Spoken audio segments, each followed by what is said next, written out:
Section 7.7, we are going to learn to solve elementary trigonometry equations. If you look at, I have the 6 graphs of the 6 trig functions all on the interval from 0 to 2 pi. And the reason I've shown you these is to kind of show you that, for example, if I ask you where the sine of x is equal to 1/2, if you look, here's the graph of sine x, it's going to be equal to 1/2. And this is supposed to be a horizontal line, but you notice it's going to be equal to 1/2 a couple of different times, because we know sine can have a positive value in either the first or the second quadrant. So between 0 and 2 pi, we can see that there's a couple times sine will equal 1/2. If I ask you where secant of x, would it be equal to 3? Okay, that's going to happen a couple times. Secant could equal 3 a few times, because secant can be positive in the first quadrant, so some angle in the first quadrant, and then another angle in the fourth quadrant is where the other place where secant is positive. So how do I solve these equations? Well, let's look to the next page. So the directions are to solve each equation on the interval from 0 to 2 pi.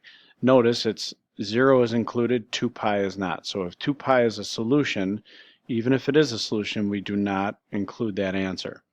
Understand that most of these equations have an infinite number of solutions if we would just ask you to solve the equation. But on the interval from 0 to 2 pi, there will be a finite number.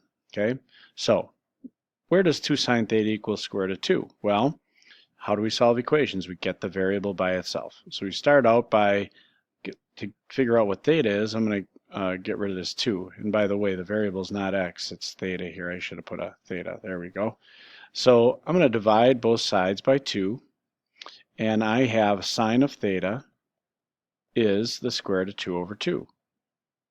Now, very important is for you to realize that the square root of 2 over 2 is a rationalized version, remember, of 1 over the square root of 2. It's the same thing. So when I say sine of theta is radical 2 over 2, it's the same as saying sine is 1 over the square root of 2. So where can sine be a positive value? I've got sine theta by itself. So to find the exact values of these angles, I have to decide, well, where can sine theta be positive? Well, going through my all-star trig class, I know that sine can be positive in the first quadrant. There could be a solution, and in the second quadrant. So what I want to know is, what are the angles that terminate in the first and the second quadrant that give sine a value of 1 over square root of 2? Well, sine is opposite over hypotenuse, so it tells us that the opposite side must be 1, and the hypotenuse must be square root of 2. Same thing on this triangle, the opposite side is 1, the hypotenuse is square root of 2. Well, you should recognize this as if the hypotenuse is radical 2 and the leg is 1, the other leg is going to be 1 also, albeit negative here because it's going right, positive this way. And that can only happen if you have an isosceles right triangle. So these reference angles here would each be pi over 4. So what are my answers? Well, my answers are the angle in the first quadrant with a reference angle of pi over 4, that angle would just be pi over 4. But in the second quadrant, if I went all the way to here, that would be pi. But I'm not going that far. I'm stopping pi over 4 short of that. So what is 1 whole pi minus a fourth pi? Well, 1 minus a fourth is 3/4. So that other answer would be 3/4 pi. And those are the two solutions that I would get for that one. Let's try another one. Cotangent theta minus 4 is equal to negative 3. All right, so let's try this one. Once again, I got to get the variable by itself, or at least the trig function by itself. So I'm going to add 4 to each side. Well, that gives me the cotangent of theta is equal to 1. So where can cotangent be positive? Well, cotangent is positive, same place tangent is, which is in the first quadrant, where they're all positive, and the third. Now, cotangent is adjacent over opposite. So the adjacent side and the opposite side must each be 1, because 1 as a fraction, of course, would be 1 over 1. Well, it's another isosceles right triangle. So once again, the reference angle is going to be pi over 4. Notice in the third quadrant, the adjacent would be -1, and the opposite would also be -1, still a 45, 45, 90 right triangle. So what are our two angles this time? Well, one of the angles, remember we always start on the positive x-axis, is right there, and the other angle would be that whole angle there.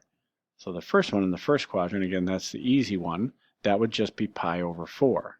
But what about that angle in quadrant number 3?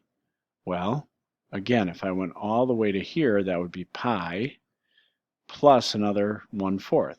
So 1 plus a fourth is 1 1/4, or 5/4 pi. So a whole pi plus another 1/4 pi, that's 4 over 4 plus 1 over 4, which is 5 over 4. So we get our answers for those. Let's try another one. 2 cosine squared theta minus 1 equals 0. Okay, so this time I'd have to add 1 to both sides, then divide by 2. So cosine squared is a half. Now I got to get rid of the square. Let's take the square root of both sides, and I've got cosine of theta equals, now you got to be careful, plus or minus the square root of 1 is 1 over the square root of 2. Now, here there are going to be more answers because there's actually two equations here. Cosine can equal positive 1 over the square root of 2 or negative 1 over the square root of 2. Well, cosine is positive in quadrants 1 and 4, and it's negative in quadrants 2 and 3. So there's going to be 4 answers, 1 in each quadrant. Since the adjacent side over the hypotenuse is what cosine is, adjacent over hypotenuse, I once again have a 45, 45, 90 right triangle. So this reference angle in every single quadrant is going to be pi over 4. So the question is now, what is a reference angle of pi over 4 in each quadrant? What are these 4 angles?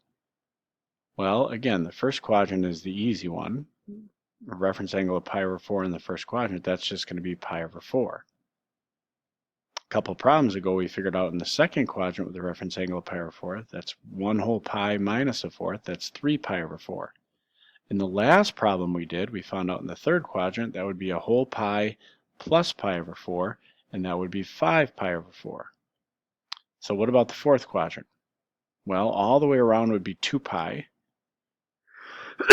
excuse me, minus pi over 4. That would be like 1 3/4, which is 7/4. So 7 pi over 4 is the answer. I had to pause there. I'm having a coughing fit here. Hopefully I can make it through without dying. All right, let's try the next one. 5 secant theta minus 7 is 3. Add 7 to both sides. Divide by 5. So secant theta is 2. Now you can either think of this, 2 is 2 over 1, so you can either think, well, that's hypotenuse over adjacent, or if you don't like secant, you can say, well, I know the reciprocal of secant is cosine, so if secant is 2, cosine would be 1/2. Either way, you're going to get the same answer. They're both positive in quadrants 1 and 4. So they're both positive in quadrants 1 and 4.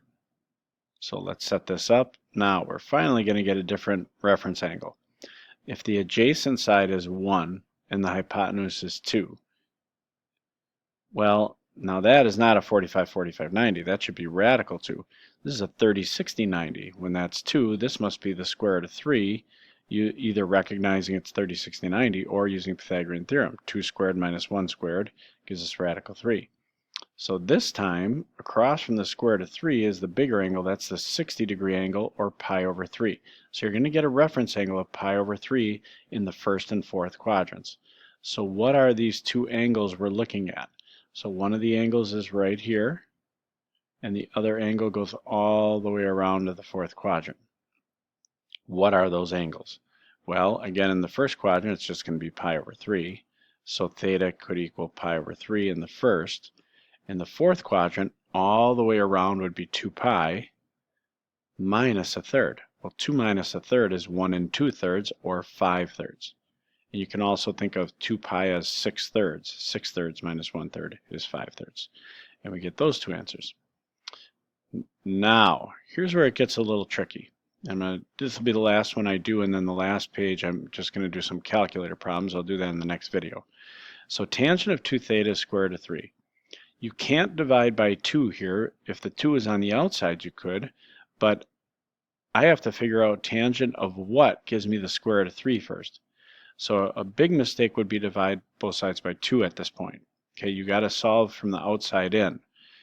So I have to figure out tangent of what is square root of 3. But here's the thing. Here's where this is different. Whenever you see theta being multiplied by a coefficient, if I'm supposed to be finding all values of theta between 0 and 2 pi, but I don't have theta, I have 2 theta instead, then multiply the limits of this interval by 2. Well, 0 times 2 is still 0, but 2 pi times 2 is 4 pi. So if I'm going to find all values of theta between 0 and 2 pi, first I have to find all values of this angle, 2 theta, between 0 and 4 pi. So watch this. Where is tangent positive? Well, tangent would be positive in quadrants 1 and 3. Now, this is square root of 3 over 1. Tangent is opposite over adjacent. So the opposite side must be square root of 3. The adjacent side must be 1. So I've got another 30, 60, 90 triangle here. Across from square root of 3 is 60 degrees, or pi over 3. So I know the reference angle is going to be pi over 3. So now here's where you got to understand the difference. I'm not finding theta yet. I'm finding 2 theta right now. So right now I realize 2 theta could be this angle, pi over 3, or this angle in the third, which is pi plus pi over 3. So a whole pi plus another third, that's 1 1/3, or 4/3. But then I have to keep going. Those are only the answers within the first rotation between 0 and 2 pi. This 2 tells me I have to make 2 rotations. So I have to keep going around. So watch this. I'm going to have, here I'm going all the way to 2 pi, but now I got to keep going, and I get to the first quadrant again. Well, this is just one rotation around from pi over 3. Well, one full rotation is 2 pi. So all I have to do is add 2 pi to this, or 6/3. So adding 2 pi to this, or 6/3, that would give me 7 pi over 3. And then do the same thing to the other angle. Because if I keep going now, let me get my red marker back. If I keep going around, I have another answer right there. So that would be 2 pi, 3 pi, plus another pi over 3. That's one way to figure it out. Or just say, well, it's one rotation more than the last time I was here. Well, the last time I was here, it was 4 pi over 3. Add 2 pi, or 6/3, to that, and now I know I have 10 pi over 3. Now, I'm not done yet. I haven't solved for theta yet. So what would theta be if 2 theta could be all 4 of these things? Well, now divide everything by 2. Now, dividing them all by 2, your thirds will become sixths. So this will be pi over 6. 4 pi over 6, which is 2 pi over 3. 7 pi over 6, which can't be simplified. 10 pi over 6, which is 5 pi over 3. And you get these 4 answers. And in class, I will show you how to verify those answers using a graphing calculator. Okay, I'll finish this lesson on the next video.